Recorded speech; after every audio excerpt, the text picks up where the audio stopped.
जब रशिया ने यूक्रेन पर अटैक किया था तो ऐसा लगा था कि ये वॉर 6 डे वॉर से भी छोटी होगी, लेकिन अब लग रहा है साहब कि कहीं रशिया का हाल यूक्रेन में वो ना हो जाए जो अफगानिस्तान और वियतनाम में अमेरिका का हुआ था। जी हाँ, क्योंकि अब ये वॉर 2 साल से ज्यादा चले जा रही है।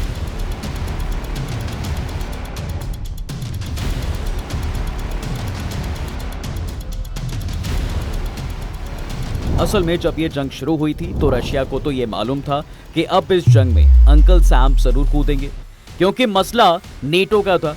लेकिन शायद उसने कभी ये नहीं सोचा था कि एक दिन उसे पूरी नेटो आर्मी से भी लड़ना पड़ सकता है। अब उस वक्त सोचा था या नहीं ये तो आइडिया नहीं है, पर अब जरूर पुतिन अमेरिका समेत पूरे नेटो से लड़ने के मूड में हैं। जी हाँ, क्योंकि अब उन्होंने ये खुलेआम धमकी दे दी है। आइए पूरा मामला आराम से आपको समझाता हूँ। देखिए, रशिया के प्रेसिडेंट व्लादिमीर पुतिन ने साफ साफ कह दिया है कि भाई अगर नेटो ने यूक्रेन को लॉन्ग रेंज की मिसाइलें इस्तेमाल करने की इजाजत दी तो अंजाम बुरा होगा। उन हालातों में नेटो अमेरिका और यूरोप के साथ सीधी जंग होगी। माने अब पुतिन ने वर्ल्ड वॉर 3 की एक तरह से धमकी दे दी है। पुतिन की धमकी ऐसे वक्त पर आई है साहब जब वेस्टर्न कंट्री यूक्रेन जंग में दखल बढ़ाने की फिराक में है। दरअसल एक चर्चा ये भी हो रही है कि नेटो देश यूक्रेन को रशिया के अंदर लीथल वेपन चलाने की परमिशन दे सकते हैं। अब आप कहेंगे कि ये क्या बोला भाई, तो क्या 2 साल से अब तक सिर्फ लल्लू पंजू हथियारों से इतनी बड़ी लड़ाई चल रही है? असल में अभी ज्यादातर जो मिलिट्री हेल्प दे रही है वो डिफेंस के लिए दी जा रही है, और अभी तक यूक्रेन को रशिया के अंदर लेथल लॉन्ग रेंज की मिसाइलों और दूसरे लेथल हथियार चलाने की छूट नहीं दी है। दरअसल अगस्त 2024 से यूक्रेन की फौज रशिया के अंदर घुसकर हमला कर रही है। कुसर्क और बेलोग्रोद प्रोविंस में बढ़त भी बनाई है, लेकिन अब यूक्रेन चाहता है कि वेस्टर्न कंट्री उसको ढील दे ताकि रशिया पर और दबाव बनाया जा सके। इधर पिछले कुछ दिनों में वेस्टर्न देशों ने भी हिंट दिया है कि वो यूक्रेन को रियायत दे सकें। मसलन जब 11 सितंबर को अमेरिका के प्रेसिडेंट यानी जो बाइडेन से इस बारे में सवाल पूछा गया तो उन्होंने कहा कि हम इस पर सोच रहे हैं। इसके कुछ घंटे बाद US secretary of state Antony Blinken का बयान आता है। वो बोले कि हम उनकी मांग को ध्यान से सुन रहे हैं, जल्द ही कोई फैसला लिया जाएगा। अब इसके बाद फिर 12 सितंबर को पोलैंड ने लॉन्ग रेंज की मिसाइलों पर प्रतिबंध हटाने की मांग की, और अब 13 सितंबर को ब्रिटेन के पीएम कियर स्टारमर अमेरिका गए। माने ऐसा लग रहा है साहब कि यूक्रेन को लॉन्ग रेंज वाली मिसाइलें और बाकी हथियार इस्तेमाल करने की परमिशन मिल सकती है। पर अब मन में सवाल आ रहा होगा कि यार अगर आखिर लॉन्ग रेंज मिसाइलों का मामला है क्या, और वेस्टर्न कंट्री यूक्रेन को ढील देने से बच क्यों रहे हैं? और जानना तो ये भी जरूरी है कि व्लादिमीर पुतिन की धमकी में कितना दम है। माने वो क्या कर सकते हैं? सबसे पहले नेटो का मसला क्या है? तो देखिए, पुतिन ने डायरेक्ट कहा है कि अगर लॉन्ग रेंज के हथियार इस्तेमाल हुए तो उस हालात में नेटो, अमेरिका और यूरोप के साथ सीधी जंग होगी। ऐसे में मसले से पहले नेटो के बारे में आपको बता देता हूँ। नेटो का फुल फॉर्म है नॉर्थ अटलांटिक ट्रीटी ऑर्गेनाइजेशन यानी नेटो, जिसे 1949 में बनाया गया था। अब इसे बनाने के पीछे अमेरिका का मेन मकसद था सोवियत यूनियन के एक्सपेंशन को रोकना। लेकिन जब सोवियत यूनियन टूटा तो भी ये कंटिन्यू रहा, जिसके कुल सदस्य हैं 32। नेटो को लेकर 2 बातें जाननी भी बहुत जरूरी हैं। पहली, नेटो का आर्टिकल 5 कहता है कि भाई किसी एक सदस्य देश पर हुआ हमला पूरे नेटो पर हमला माना जाएगा। उस हालात में सब मिलकर उस हमले का जवाब देंगे। और अभी तक के इतिहास में सिर्फ एक बार आर्टिकल 5 का इस्तेमाल हुआ है, और वो मौका था 9/11 का आतंकी हमला। दूसरी बात, नेटो के पास अपनी खुद की सेना नहीं है, बल्कि मेंबर कंट्रीज के मिलिट्री को जोड़कर नेटो की शक्ति को देखा जाता है। नाउ कौन कितना ताकतवर? देखिए, क्या नेटो का रशिया से मुकाबला किया जा सकता है? कुछ फिगर से समझते हैं। नेटो के पास लगभग 76 लाख सैनिक हैं, वहीं रशिया के पास 35 लाख से कुछ ज्यादा सैनिक हैं। नेटो के पास लगभग 8 लाख पैरामिलिट्री फोर्स है, जबकि रशिया के पास लगभग 2.5 लाख हैं। नेटो देशों के पास लगभग 22,000 एयरक्राफ्ट हैं, जबकि रशिया के पास लगभग केवल 5,000। नेटो के पास लगभग 9,000 मिलिट्री हेलीकॉप्टर्स हैं, वहीं रशिया के पास 1,500 से थोड़े ज्यादा हेलीकॉप्टर्स हैं। अब ये हुई रशिया और नेटो के मिलिट्री कैपेसिटी की बात, और इसे देखकर ऐसा लग रहा है कि यार नेटो से पंगा लेना तो रशिया के लिए बेवकूफ़ी करने जैसा रहेगा। लेकिन अब यहाँ पर एक बात जो सबसे ज़्यादा इंपॉर्टेंट है। असल में मैंने नेटो की जितनी ताकत अभी आपको बताई है, उसमें सबसे बड़ी परेशानी अमेरिका है। अमेरिका ना सिर्फ नेटो देश में बल्कि पूरी दुनिया में अपनी मिलिट्री पर सबसे ज़्यादा खर्च करने वाला देश है। ऐसे में नेटो से जंग का मतलब मेनली अमेरिका से जंग होने जैसा है।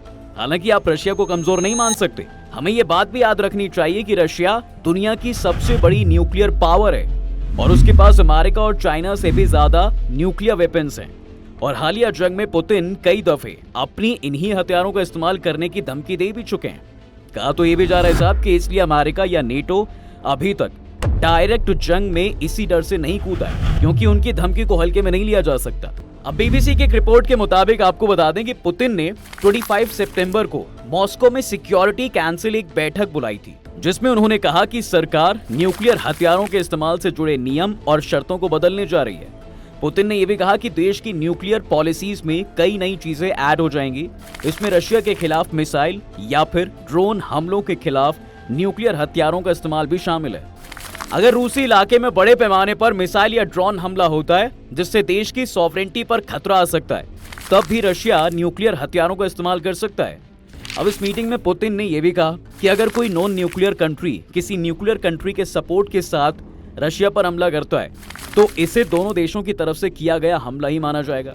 माने एक तरीके से वो यहाँ पर अमेरिका के यूक्रेन सपोर्ट की बात कर रहे हैं। रशिया में सरगेई कारगनाव नाम के पॉलिटिकल साइंटिस्ट हैं। रशियाई सरकार के खास समझे जाते हैं। वो सरकार को सलाह देते रहते हैं।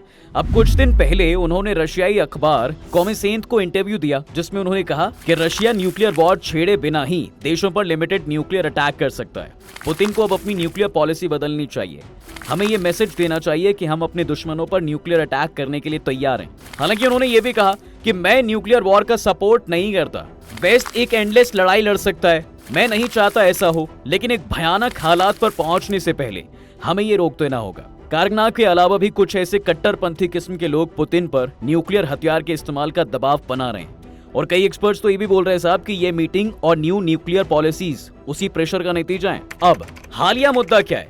देखिए, पिछले कुछ महीने में यूक्रेन मांग कर रहा है कि उसे रशिया के अंदर लॉन्ग रेंज की मिसाइलों का इस्तेमाल करने दिया जाए, ऐसी मिसाइल जो रशिया के अंदर जाकर तबाही मचा सके।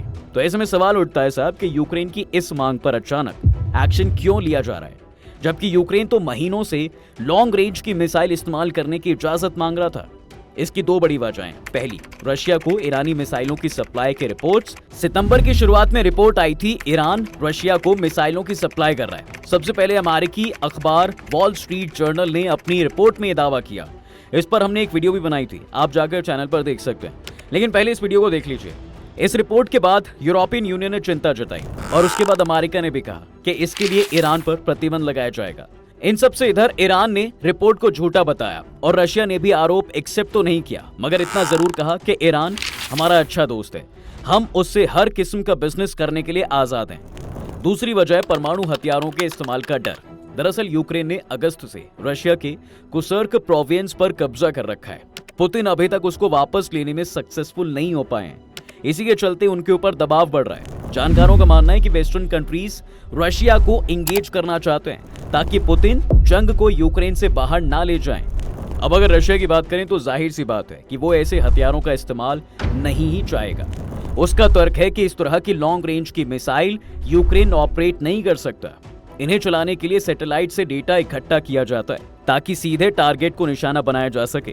ये तकनीक फिलहाल यूक्रेन के पास नहीं है, पर नेटो देश के पास जरूर है। माने अगर लॉन्ग रेंज की मिसाइलों से अटैक होता है तो वो नेटो का अटैक होगा, यूक्रेन का नहीं। और इसलिए पुतिन ने कहा कि अगर इनका इस्तेमाल होता है तो हमारे नेटो से सीधी जंग होगी।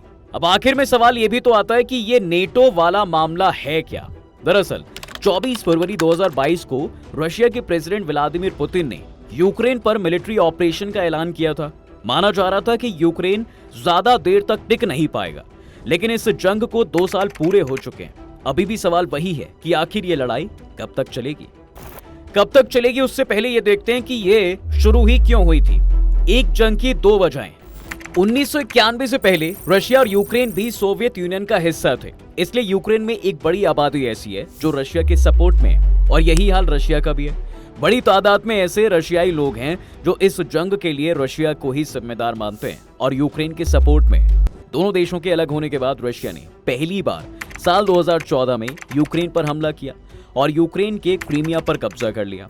उसके बाद से ही रशिया और यूक्रेन जंग के मुहाने पर खड़े रहे हैं। ये ऐतिहासिक वजह है। अब दूसरी वजह नेटो से जुड़ी है। देखिए, रशिया का वेस्टर्न कंट्रीज से तनाव है। यूक्रेन लगातार नेटो में शामिल होने की बात कह रहा था। वेस्टर्न कंट्री इसका सपोर्ट भी कर रहे थे, लेकिन रशिया का कहना था कि वो यूक्रेन का नेटो ग्रुप में शामिल होना बिल्कुल बर्दाश्त नहीं करेगा। अप्रैल 2021 से ही रशिया ने क्रीमिया और यूक्रेन के बॉर्डर पर आर्मी की तैनाती बढ़ा दी थी। इसके बाद धीरे धीरे तनाव बढ़ा और प्रेसिडेंट पुतिन ने यूक्रेन पर हमले का ऑर्डर दे दिया। इस वक्त 1,90,000 रशियाई सैनिक यूक्रेन के बॉर्डर पर थे।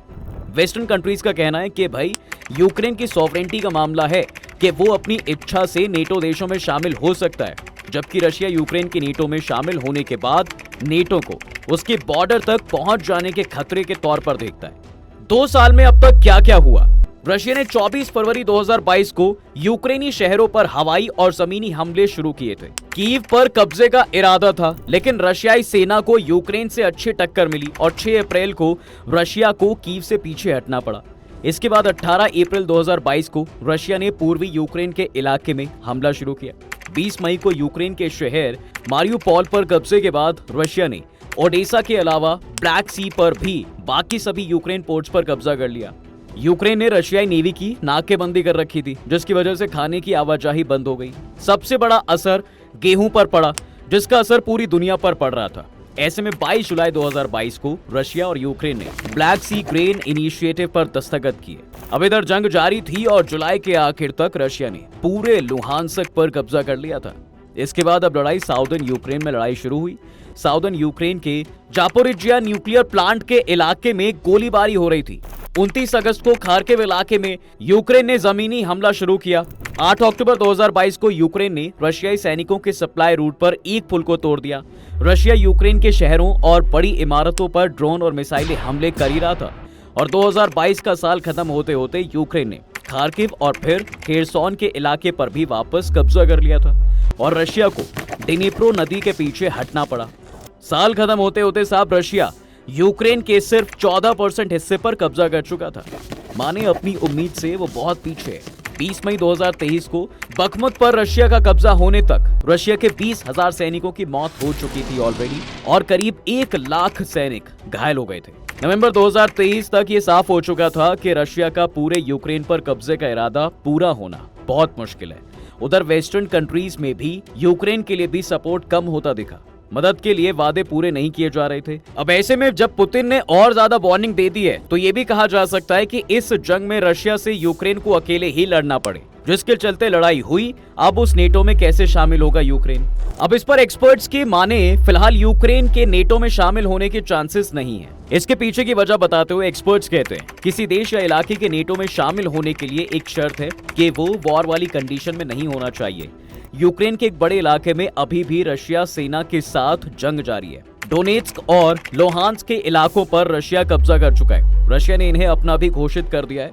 हालांकि यूक्रेन इस बात पर जोर दे रहा है कि वो इन इलाकों को वापस ले लेगा। ऐसे में यूक्रेन के नेटो में शामिल होने की अभी कोई चांस नहीं दिखते और ये भी कहा जा रहा है कि बीते कुछ दिनों में वेस्टर्न कंट्री यूक्रेन को लेकर कुछ नेगेटिव हुए हैं, क्योंकि जंग के दौरान रशिया पर लगे बैन का कोई बड़ा असर नहीं हुआ है, जबकि यूक्रेन को वेस्ट से मिलने वाली मदद जरूर कम हुई है। दरअसल इजराइल और हमास के बीच जंग छेड़ने से यूक्रेन पर असर पड़ा है। अवदीविका में यूक्रेन को इसलिए पीछे हटना पड़ा क्योंकि उसके पास सफिशिएंट हथियार नहीं बचे थे, क्योंकि फिलहाल अमेरिका जैसे देशों के लिए पहली प्रायोरिटी इजराइल और गाजा की जंग है, जहां उसे अभी इजराइल की मदद करनी है।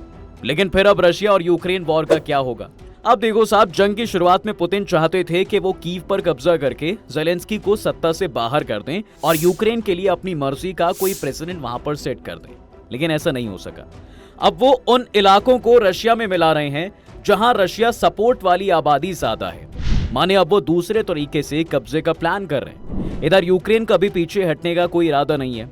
ज़ेलेंस्की का कहना है कि वो फिर से जवाबी कार्रवाई शुरू करेंगे ताकि उन्हें वेस्ट से मदद मिलती रहे। ऐसे में इस जंग के अभी और लंबा खींचने का अंदाजा है। बाकी वीडियो आपको कैसी लगी मुझे कमेंट्स में जरूर बताएं। वीडियो अगर आपको पसंद आई है तो इसे लाइक और शेयर जरूर करें और जाते जाते चैनल को सब्सक्राइब करते हुए जरूर जाएं।